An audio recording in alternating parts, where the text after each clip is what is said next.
I can't believe you missed your husband's surgery. How could you do this? You're a terrible daughter-in-law. My mother-in-law's voice boomed over the phone as soon as I answered. What are you talking about? I don't have a husband, and I don't know any in-laws. I was completely confused. What do you mean, Melody? Her voice wavered with anger. You're married to Easton, aren't you? Have you finally realized how unfit you are to be his wife? She demanded, awaiting my response. I paused, taking a breath before replying calmly. Haven't you heard from Easton? We're divorced. The silence on the other end was golden, but what came next was even more shocking. I'm Melody. After graduating from a local university, I moved to New York to work for a major company, determined to carve out my own path. Life in the city, paired with my first job, was intimidating, but my excitement far outweighed any anxiety. I kept meticulous notes on everything I learned from my colleagues, organizing my tasks and always planning ahead. My strong work ethic quickly gained me the respect of both my peers and bosses. By the end of my first year, I was trusted with increasing responsibilities. As more junior colleagues joined the company, I naturally became a mentor. I was determined to help others as my seniors had helped me. One of those juniors was Easton. Easton had graduated from a prestigious university's master's program and was already considered highly competent when he joined the team. I was honored to be assigned as his mentor. Easton picked up things quickly and soon impressed everyone with his ability. Sharing my knowledge with him was fulfilling, and his insightful questions often pushed me to grow as well. After work, we started going for drinks together, and it didn't take long before I realized how much I enjoyed spending time with him. The feeling was mutual. Hey, are you two a couple? One of our seniors asked after noticing how often we went out. No, it's not like that, I replied, laughing. But I want to date Melody, Easton said, turning to face me with a smile. I think I want to date Easton, too, I confessed, blushing. And just like that, Easton and I became a couple. 2 years later, we married, surrounded by the support of our colleagues and friends. Easton, I love my job, and I want to keep working after we get married, I told him, knowing it was important to me.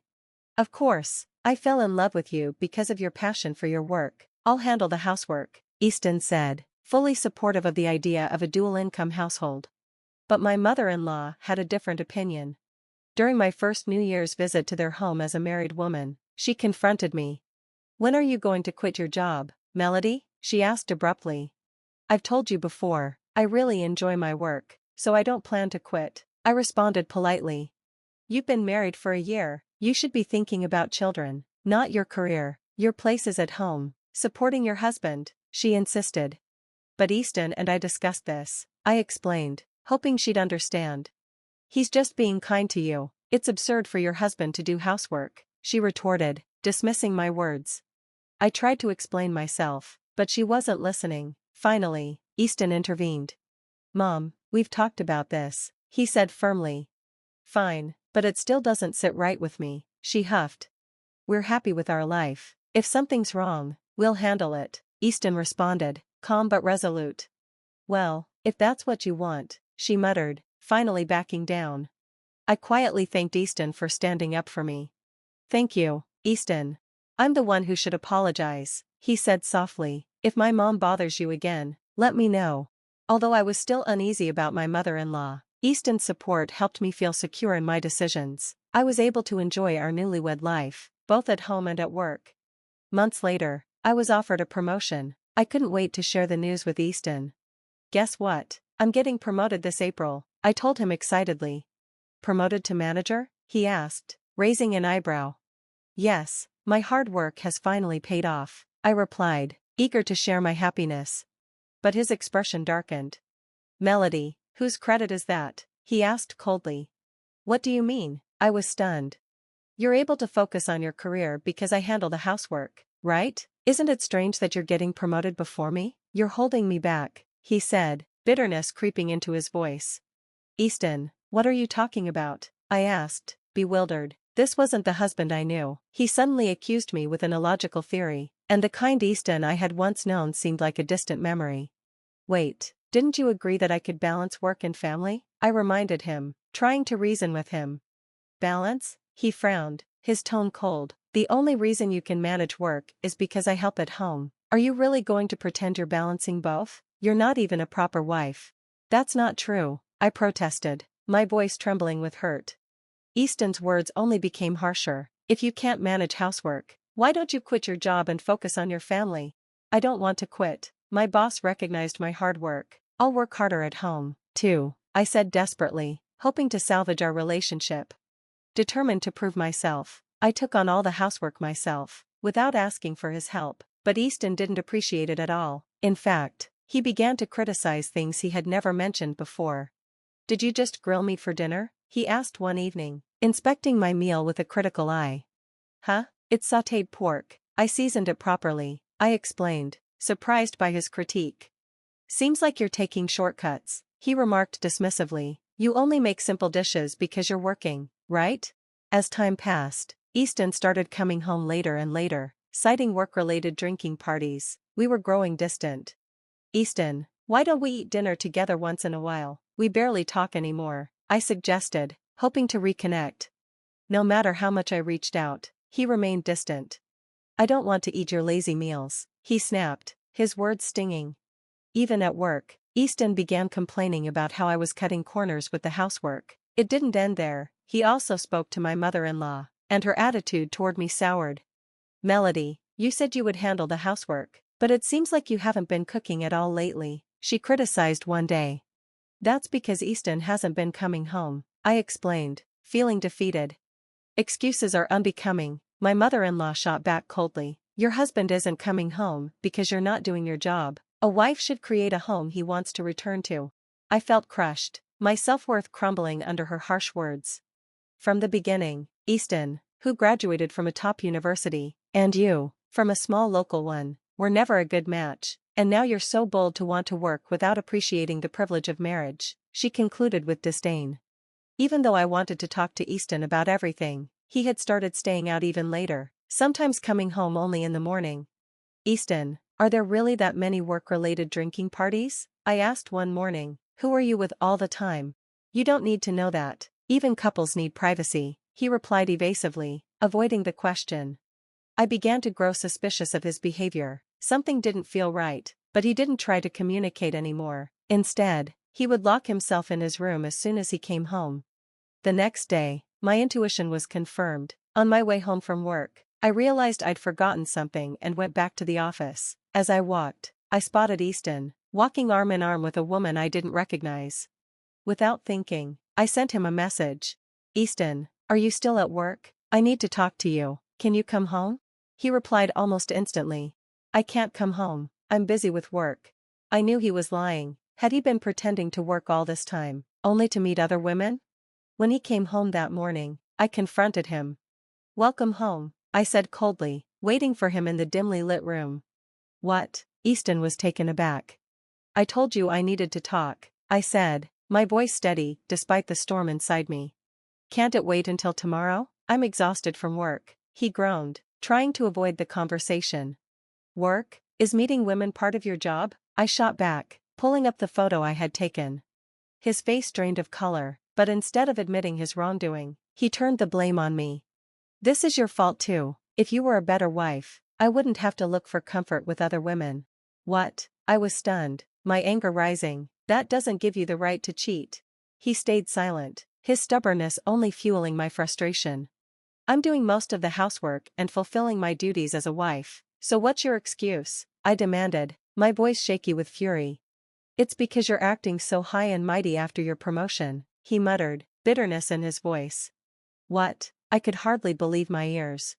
I'm upset because you're so arrogant now that you've been promoted, he continued, bitterness spilling from his words. You didn't even deserve that promotion. The only reason you got it is because your boss likes you. Don't get too full of yourself. In that moment, I realized what had changed. Easton was jealous of my success. He resented that I had been promoted before him. Instead of working harder, he blamed me for his own lack of ambition. As his words sank in, I felt the last remnants of respect for him fade away. Without noticing my growing indifference, Easton continued justifying his actions. You say you're doing most of the housework, but everything you do is subpar, he sneered. Subpar? I repeated, in disbelief. The house is filthy, and the food is awful, he spat. Put yourself in my shoes. It's unbearable living in such a messy, unpleasant home. That's why I cheated, because you're a terrible wife who can't do anything right. His smug smile only deepened my anger. I understand, I said coldly. If that's how you feel, then let's just get a divorce. I packed my things quickly and left that night. The next day, I signed the divorce papers and sent them to our house. I rented a new place and started living on my own. A few months later, I was abruptly woken one morning by a phone call from my mother-in-law. As soon as I answered, she began shouting. I can't believe you didn't show up for your husband's surgery. You're such a horrible daughter-in-law. How could you be so heartless? What are you talking about? I don't have a husband or any in-laws, I replied, confused.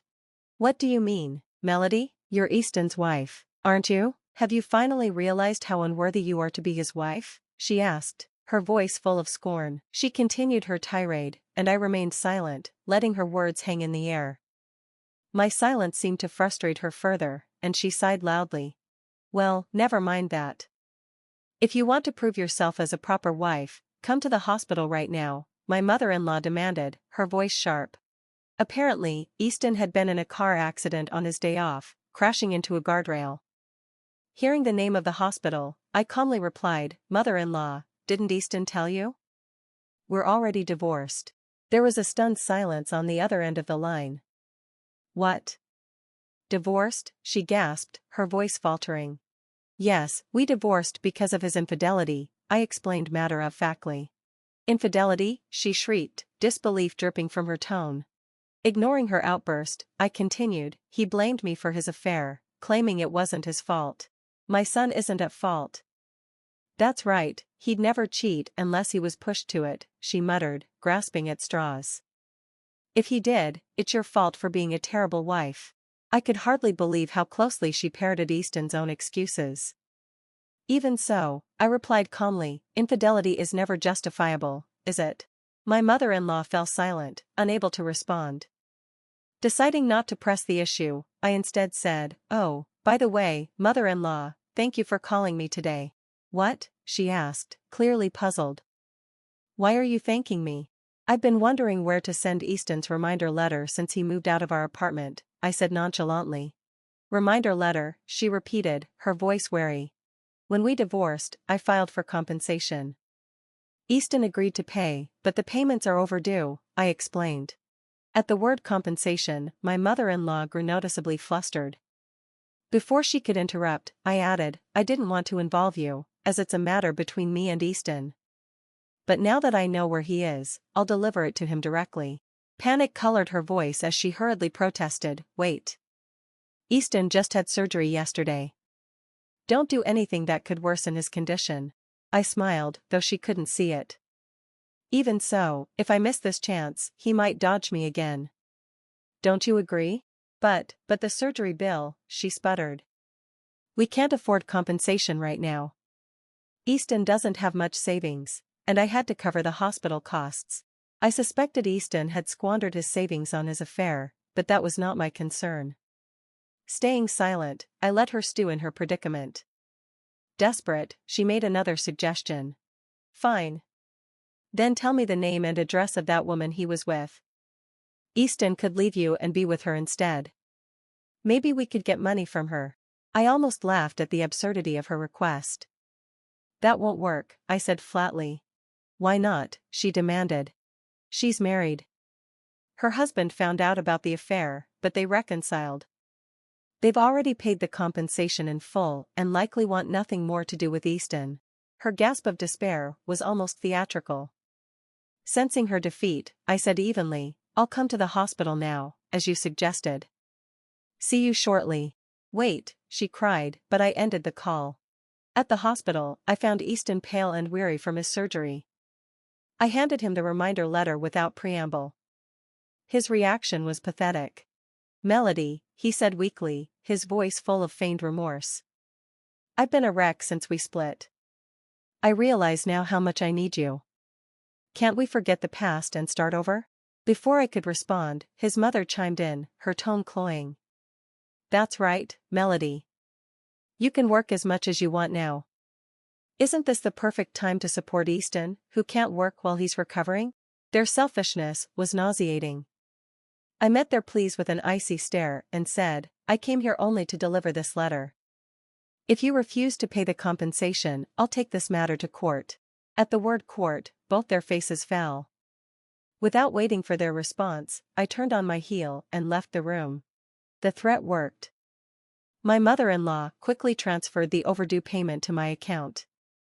However, the incident didn't stay confined to the hospital. A colleague visiting the same facility overheard everything. Word soon spread at Easton's workplace about his infidelity and the divorce settlement. His reputation as a cheater and a liability quickly became public knowledge. Unable to endure the scorn of his peers, he resigned. Financially strained and with no prospects, Easton moved back in with his parents. Despite his arrogance, he refused to seek reasonable employment, aiming only for positions with salaries that matched or exceeded mine.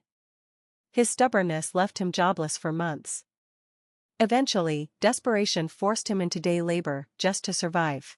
Meanwhile, I thrived.